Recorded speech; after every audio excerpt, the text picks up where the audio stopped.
Et regardez ce que le prophète alayhi salatu wassalam nous dit de manière plus précise. Alayhi afdalus salati wa askat taslim.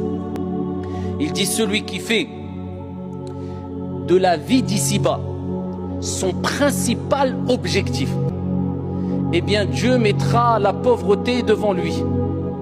Il mettra le désordre dans ses affaires. Et il n'aura de la vie d'ici-bas que ce qui lui a été écrit. Il se fatigue ou pas, c'est que ce qu'Allah Jalla wa Ala ma kataballahu lahu, qu'est-ce qu'Allah Azza wa Jalla lui a écrit.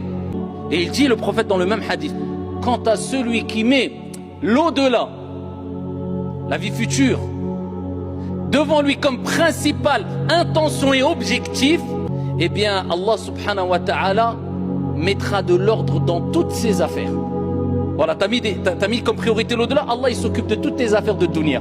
Eh bien il y a une baraka, une bénédiction qui que quand tu te retournes vers cette option de toute cette ce qui est en relation avec cette vie d'ici-bas, tu vois que tout marche bien, tout fonctionne, tout avance. La baraka, qu'Allah nous accorde une bénédiction dans nos vies, dans nos santé, dans nos demeures, dans tout.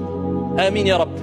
Eh bien cette baraka elle vient comment? Celui qui fait de l'au-delà son principal objectif. Et il dit, Allah subhanahu wa ta'ala va remplir son cœur de contentement. Il sera sa'id, joyeux, heureux, subhanallah. C'est ça la vraie richesse.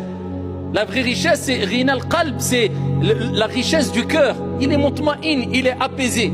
Et il dit, la vie d'ici-bas viendra à lui contrainte.